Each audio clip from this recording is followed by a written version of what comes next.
Hello students and very warm welcome to all of you on my YouTube channel Engineer से Staff। और बहुत दिन बाद आज मैं एक वीडियो अपलोड कर रही हूँ related to C programming lectures and जिसका टॉपिक है डायनेमिक मेमोरी एलोकेशन, राइट। तो ये बहुत ही अच्छा टॉपिक है जिससे आपसे इंटरव्यू में बहुत अच्छे क्वेश्चंस बनते हैं, जो आपके एग्जामिनेशन पॉइंट ऑफ व्यू से बहुत इंपॉर्टेंट है। इसलिए मैंने सोचा कि मैं इसी से फिर से स्टार्ट करती हूँ। तो मेरे कुछ अपने इंगेजमेंट से जिसकी वजह से मैंने बहुत दिनों बाद एक वीडियो फिर से मैं बना रही हूँ। तो चलिए स्टार्ट करते हैं। So my topic is dynamic memory allocation, right. तो सबसे पहले जब आप कोई टॉपिक पढ़ने चलते हैं तो यू शुड नो कि आप उस टॉपिक को स्टडी क्यों कर रहे हैं, what is need of this dynamic memory allocation, right. तो इसके पहले आप जो अभी तक यूज़ करते आए हैं that is static memory allocation. जैसे आपने ऐसे लिखा INT ए और ब्रैकेट में लिख दिया 20 और सेमीकोलन, मतलब आपने एक एरे बनाया जिसकी साइज 20 है, ठीक है। अब आपने क्या किया है, 20 कंटिग्यूअस ब्लॉक ऑफ साइज इंटीजर, ठीक है, इसको आपने क्या किया है, फिक्स कर दिया है। अच्छा, अगर ऐसा हो कि आपको पता ही नहीं है कि आपको क्या रिक्वायरमेंट है ना, जैसे आपको रन टाइम पे पता चलेगा कि कितने बाइट्स ऑफ मेमोरी मुझे एलोकेट करना था या कितनी इन्फॉर्मेशन को मुझे स्टोर करना है, ठीक है, ये मुझे पहले से नहीं पता था। तो अगर मेरे पास सिर्फ स्टैटिक मेमोरी एलोकेशन का ऑप्शन है तो हम क्या करेंगे, अंदाजे से, जैसे मुझे लगेगा कि जैसे मुझे मैंने सोचा कि 50 बाइट से ज़्यादा तो ये नहीं स्टोर करेगा, मतलब 50 इंटीजर्स से ज़्यादा मुझे वैल्यू नहीं स्टोर करनी होगी, ठीक है। तो हम क्या करेंगे, हम यहाँ पे लिख देंगे 20 की जगह पे हम लिख देंगे क्या, एक सेकेंड, INT और इसके लिए A50 कर देंगे, ठीक है। अब इसने क्या किया, इंटीजर टाइप के 50 ब्लॉक्स, कंटिग्यूअस ब्लॉक्स को एलोकेट कर दिया, ठीक। अब क्योंकि हमें रिक्वायरमेंट नहीं पता थी, हमने अंदाजे से कहा 50 से ज़्यादा तो नहीं लगेगा, ठीक है। तो हमने क्या किया, 50 यहाँ पे एलोकेट कर दिया। देखो, दो केसेस बन सकते हैं, व्हाट इफ हमें सिर्फ 10 बाइट्स ऑफ स्पेस की ज़रूरत थी, तब क्या हो, मतलब आपको सिर्फ मतलब 10 इंटीजर्स को स्टोर करना था, पर आपने मेमोरी कितना एलोकेट कर लिया, 50 के लिए, मतलब 40 इंटीजर्स के लिए जो स्पेस एलोकेट किया है वो आपका वेस्ट हो रहा है। तो ये तो अच्छी बात नहीं है। अच्छा, दूसरा केस देखते हैं। what if you have allocated 50 bytes of memory and मतलब 50 integer, 50 in you have allocated memory for 50 integer, 50 bytes कहना ठीक नहीं है। क्यों, क्योंकि integer जो है that depends on processor, कि आपका एक इंटीजर कितने स्पेस लेगा, कितना स्पेस लेगा मेमोरी में, 2 बाइट हो सकता है, 4 बाइट हो सकता है ना। तो अगर हम 2 बाइट माने तो अगर आप 50 इंटीजर कह रहे हैं तो मतलब 100 बाइट्स की बात हो रही है, 4 बाइट माने तो 5 4 जा 22, 100 बाइट्स की बात हो रही है, इसलिए मैं बार बार उसको करेक्ट कर रही हूँ, ठीक है। तो अगर मान लीजिए आपने 50 इंटीजर्स के लिए मेमोरी एलोकेट की है, but you need to store 60 integer, then what, क्या करना पड़ेगा आपको। और अगर मेरे पास मान लीजिए ये इस तरह से मेमोरी है, ठीक है, यहाँ तक 50 बाइट्स को मैंने एलोकेट किया, राइट, और इसके बाद ये वाला जो स्पेस है जहाँ पे हमने एलोकेशन नहीं किया है, दिस इज नॉट फ्री, ठीक है, मतलब यहाँ पे ऑलरेडी कुछ स्टोर्ड है। आपने 50 तक स्टोर कर लिया और 60 जब आप स्टोर करना चाह रहे हैं, तो जब आपका एरे अगर फुल हो जाता है तो आपको ये भी समझने की ज़रूरत है कि तब क्या करेंगे। तो let me show you on another slide. हमने क्या किया, 50 बाइट लिया था, ठीक है, बाद में हमें पता चला कि भाई ये तो 60 है, तो हम फिर से क्या करेंगे, हम 60 मतलब हमें एक 60 या 70, मान लो अब हमने 70 बनाया, मतलब एक हम नया एरे क्रिएट करेंगे, इसको 70 बाइट का स्पेस एलोकेट कराएंगे, 70 इंटीजर के लिए स्पेस एलोकेट कराएंगे, फिर 50 वाले जो वो वाला ब्लॉक था उसके सारे इंटीजर्स को यहाँ रखेंगे और फिर न्यू डेटा को रखेंगे। तो ये हमारे पास जो स्टैटिक मेमोरी एलोकेशन है उसके साथ ये समस्या थी, ठीक है। इस वजह से डायनेमिक मेमोरी एलोकेशन का कंसेप्ट आया। तो मेरे ख्याल से आपको क्लियर हुआ होगा कि अगर आप स्टैटिक मेमोरी एलोकेशन करते हैं, ठीक है, तो ये तभी फिजिबल है when you know the exact requirement. जैसे आपको पता है कि 50 कैरेक्टर से ज़्यादा का कोई नेम नहीं होगा, तब तो ये ठीक है। लेकिन अगर आपने मान ली 50 कैरेक्टर का स्पेस दे दिया, फिक्स कर दिया, ठीक है, static memory allocation fix size का होता है, ठीक है, वेरिएबल नहीं होगा। आपने इंटीजर A50 लिख दिया या जो भी नाम लिखना था नेम 50 कर दिया, ठीक है, मतलब आप जो है नेम में से 50 कैरेक्टर्स रख सकते हैं, है ना। तो अब क्या होगा कि अगर आप 60 कैरेक्टर्स रखना चाहें तो आपको एक नया एरे क्रिएट करना पड़ेगा, जो पहले वाला एरे उसके सारे एलिमेंट्स को कॉपी करना होगा और फिर हम एलिमेंट्स को स्टोर करेंगे। और अगर आपका 50 से कम का है ना, मतलब अगर 50 इंटीजर या 50 कैरेक्टर्स से कम का आपका नेम है तो इसका मतलब जो स्पेस बचा आप उसको रीयूटिलाइज नहीं कर सकते हैं, आपका मेमोरी वेस्ट होगा। तो these were the drawbacks of static memory allocation, ठीक है। तो क्योंकि ये एक तरह से मैं भूमिका तैयार कर रही थी कि what were drawbacks with the static memory allocation, जिसकी वजह से हम डायनेमिक मेमोरी एलोकेशन की तरफ मूव कर रहे हैं।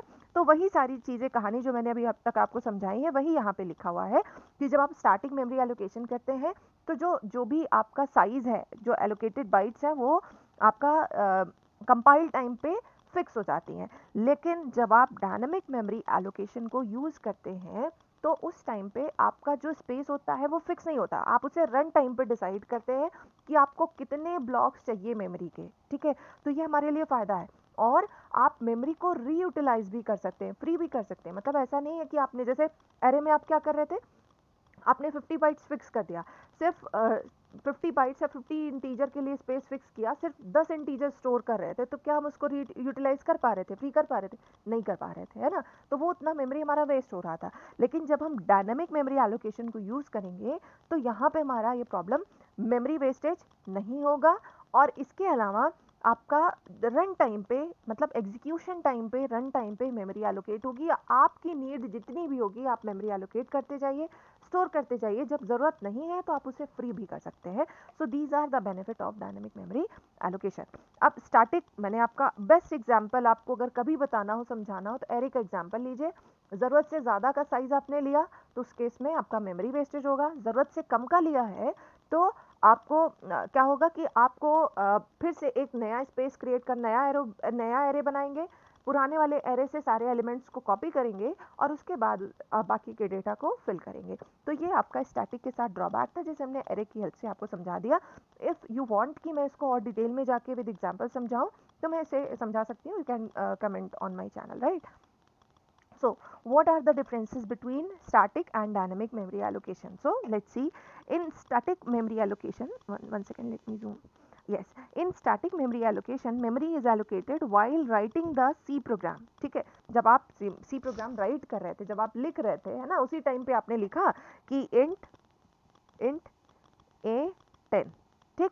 तो आपने लिखते टाइम ही ये बता दिया कि मुझे कितने एलिमेंट्स को फिक्स करना है, कितना मेमोरी एलोकेट करना है, ठीक है।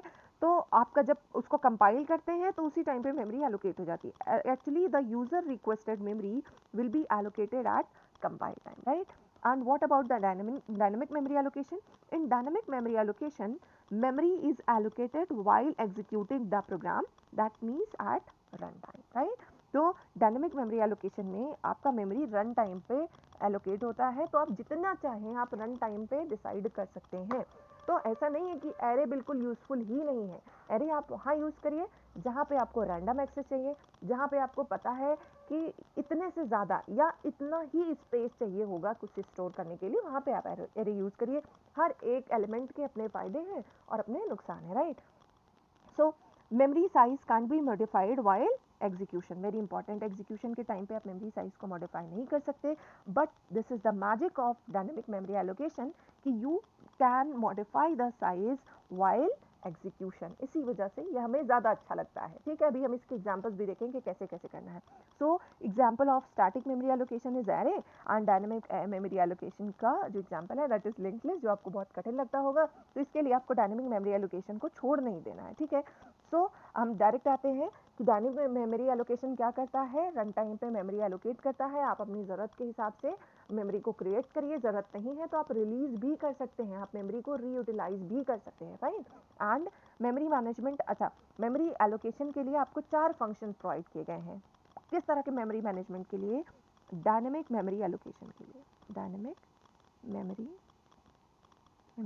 एलोकेशन के लिए you are having 4 functions, malloc, calloc, realloc and free। सबके अपने अपने तरीके हैं लिखने के।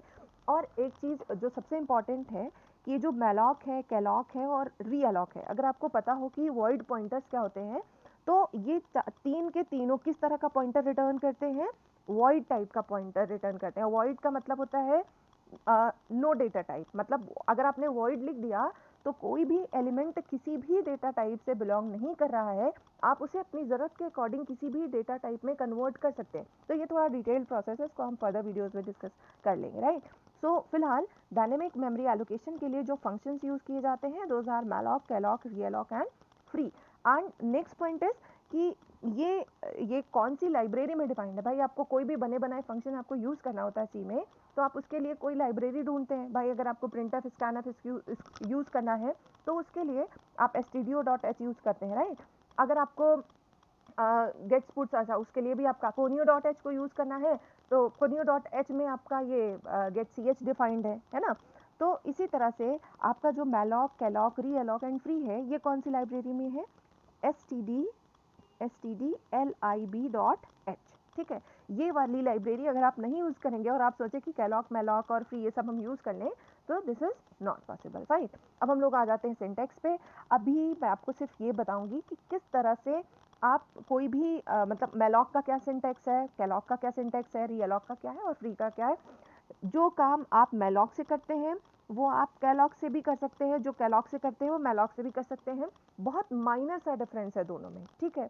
अच्छा, अब दो चीज़ें यहाँ पे malloc और calloc में क्या है कि जो malloc का फंक्शन है ये दो आर्ग्यूमेंट्स को इनपुट में लेता है, बल्कि जो calloc है calloc दो आर्ग्यूमेंट इनपुट में लेता है और जो malloc है वो सिंगल आर्ग्यूमेंट को इनपुट में लेता है, ठीक है। So these are the functions for dynamic memory allocation. मैंने आपको ऑलरेडी बताया कि ये जो malloc, calloc, realloc है ये void पॉइंटर्स को रिटर्न करते हैं, ठीक है, void पॉइंटर, ठीक। तो मतलब इन्होंने एड्रेस मतलब इन्होंने आपने जिस टाइप किस तरह का आप कह रहे हैं malloc int num, आप कह रहे हैं कि मुझे इंटीजर टाइप का एक डेटा बनाना है, ठीक है, मतलब इंटीजर टाइप का स्पेस क्रिएट करना है और मतलब इंटीजर की साइज का मतलब इंटीजर की साइज का हमें एक स्पेस क्रिएट करना है, ठीक है, और उसका जो एड्रेस है वो रिटर्न कराना है और रिटर्न टाइप वॉइड है जिसके साथ कोई डेटा टाइप एसोसिएट नहीं कर रहा है। आप जो चाहें उसके साथ एसोसिएट कर सकते हैं, एग्जांपल्स के साथ देखेंगे, ठीक है। So this function allocates an array of num bytes, right, and leave them uninitialized, ठीक है। तो आप इसे ऐसे भी कह सकते हैं कि इसमें कोई वैल्यू बाय डिफॉल्ट स्टोर नहीं होगी, गार्बेज वैल्यूज स्टोर होंगी। जो भी malloc के थ्रू जो आप स्पेस क्रिएट करेंगे वो गार्बेज वैल्यू को कंटेन करके रखेगा, ठीक है। अब calloc के बारे में बात कर लें डिटेल में, अगर आप चाहेंगे तो मैं अलग अलग भी बात कर लूँगी। सो calloc का क्या है, this function allocates an array of num elements and each of which size in bytes will be size, ठीक है। तो आपको देखो पहला वाला बताना है कि किस साइज का मतलब कितने ब्लॉक्स आपको बनाने हैं, जैसे आपको इंटीजर के कितने ब्लॉक बनाने हैं। पहला पार्ट ये बता रहा है how many blocks are required and दूसरा पार्ट ये बता रहा है what would be size of each block, ठीक। मतलब पहले ने कहा, मान लीजिए हमने कहा इंट नम की वैल्यू है 5 और इंट साइज मतलब आप क्या करना चाह रहे हैं कि कितने मतलब क्या होगा, इंटीजर होगा, फ्लोट होगा, कैरेक्टर होगा, क्या रखना है, ठीक है। तो ये हमें यहाँ पे बताना है, ठीक है। तो ये फंक्शन आपका कैसे काम करेगा, this function allocates an array of num elements each of which size in bytes will be size, ठीक है। तो ये हो गया हमारा calloc। अच्छा, इसमें एक और इम्पॉर्टेंट चीज़ कि जब आप calloc के थ्रू जब आप मेमोरी स्पेस क्रिएट करते हैं तो पहली चीज़ तो ये void टाइप का ही पॉइंटर रिटर्न करेगा, मतलब जो एड्रेस रिटर्न होगा उसका टाइप हमेशा void रहेगा। और दूसरी चीज़ calloc के थ्रू जब आप मेमोरी एलोकेट करते हैं तो ये बाय डिफ़ॉल्ट उसमें ज़ीरो वैल्यूज़ को स्टोर करके रखता है, गार्बेज नहीं रखेगा। जितने भी मेमोरी ब्लॉक्स हैं वो ज़ीरो पे अपने आप इनिशलाइज हो जाएंगे, ठीक है। अब हम लोग बात कर लेते हैं तो दोनों में डिफरेंस क्या रहा। ये आपके एक सिंगल ब्लॉक को आपको एलोकेट कर के देगा एक बॉक्स, और आपने calloc यूज किया तो हाउ मेनी ब्लॉक्स, ठीक है, and what would be size of those block, ये आपका calloc कर रहा है। realloc आपने क्या किया, मेमोरी क्रिएट किया। भाई आपने मान लीजिए कोई भी आपने मान लीजिए calloc यूज किया या malloc यूज किया, किसी का भी यूज करके आपने 4 ब्लॉक्स को एलोकेट किया। मान लीजिए हमने calloc के थ्रू 4 ब्लॉक्स को एलोकेट कर लिया, राइट। अब हम कह रहे हैं कि मुझे 4 ब्लॉक और चाहिए, ठीक है, मतलब इतने में काम नहीं होगा, 4 ब्लॉक्स मुझे इसी में और बढ़ाना है, ऐसा नहीं है कि कहीं पे भी, इसी में और बढ़ाना है। तो उसके लिए हम लोग क्या करेंगे, realloc को यूज़ करेंगे, ठीक। realloc के लिए आपको ये बताना पड़ेगा कि जो आपने इसके पहले जो डेटा बनाया था उसका क्या एड्रेस था, मतलब calloc या malloc का यूज़ करके जब आपने मेमोरी एलोकेट किया उसका क्या एड्रेस था और नई साइज क्या, आप उसे कितना बढ़ाना चाहते हैं, ठीक है। So this function reallocates memory extending it up to new size. आप साइज को बढ़ा भी सकते हैं और साइज को घटा भी सकते हैं। और फायदे की बात यह है कि मान लीजिए यहाँ पे वैल्यूज़ पड़ी थी 5, 3, 2, 9 ऐसा करके, और यही इतना स्पेस था, आपने इसे 2 बाइट और बढ़ाया, 2 इंटीजर और बढ़ा दिया, ठीक है। तो जो पहले वाला डेटा है वो आपका एज इट इज़ बना रहेगा, ऐसा नहीं है कि पहले वाला डेटा आपका लॉस हो जाए। And last function is free. Free में आपको बताना पड़ेगा कौन से वाले एड्रेस को का जो मेमोरी एलोकेटेड है उसे आप फ्री करना चाहते हैं। तो ये एक तरह से डिलीट की तरह काम करेगा। The function releases a block of memory block specified by the address. Fine, तो ये हो गया हमारे सिंटैक्सेस। बहुत सारी डिटेल्स मैंने ऑलरेडी बता दी है, बेसिक हमारा हो गया है। अब वन बाय वन एक एक फंक्शन के बारे में हम लोग डिटेल में बाद में बात करेंगे। अगर मैं इसी में मेलॉक कैलॉक इसके एग्जाम्पल सब कुछ एक साथ डिस्कस करूंगी तो बहुत लेंदी हो जाएगा। तो फिलहाल आपको पता होना चाहिए प्रॉपर तरीका। अच्छा, एक चीज़ आप ये समझिए इसी इतने में पार्ट में, कि पहली चीज़ जो मैं हाईलाइट करूंगी कि ये stdlib.h लाइब्रेरी में रखे हुए हैं, ठीक है। एंड इसके अलावा दूसरा पॉइंट ये है कि मेलॉक और कैलॉक दोनों सेम वर्क कर सकते हैं। भाई अगर आप मेलॉक के साथ ये बताना चाहते हैं कि मुझे 5 ब्लॉक बनाने हैं इंटीजर के, तो आप यहाँ पे लिख दीजिए 5 इंटू दिस, ठीक है, तो वो बन जाएगा। मतलब जो आप कैलॉक से कर रहे हैं वो आप मेलॉक से भी कर सकते हैं, ठीक है। अच्छा, अब ये आप कहें कि कैलॉक से कैसे करेंगे, तो जैसे आपको बताना कितने ब्लॉक्स बनाना चाहते हैं, 1, ठीक है, और उसकी साइज़ क्या होगी, तो आपने कह दिया मुझे इंटीजर के का 1 ब्लॉक बनाना है या इंटीजर के 5 ब्लॉक्स बनाने हैं, ठीक।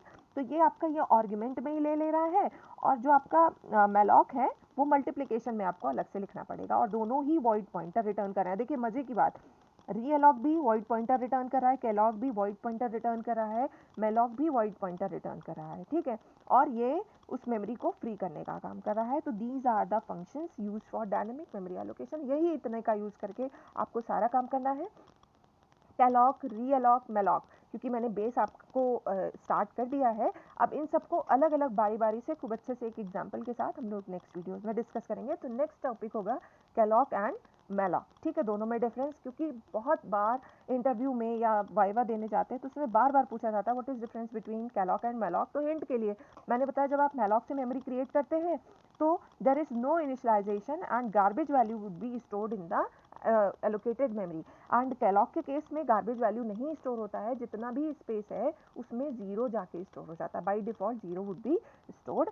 So that's all for today, और नेक्स्ट लेक्चर में कैलॉक मेलॉक उसके एग्जाम्पल्स के बारे में बात करेंगे। तो this was all about dynamic memory allocation. I hope आपको क्लियर हुआ होगा। अगर आपको कोई डाउट है, कुछ और टॉपिक आप जानना चाहते हैं, तो आप कमेंट करके मुझे बताइएगा। Thank you guys, keep watching my videos, bye bye, take care.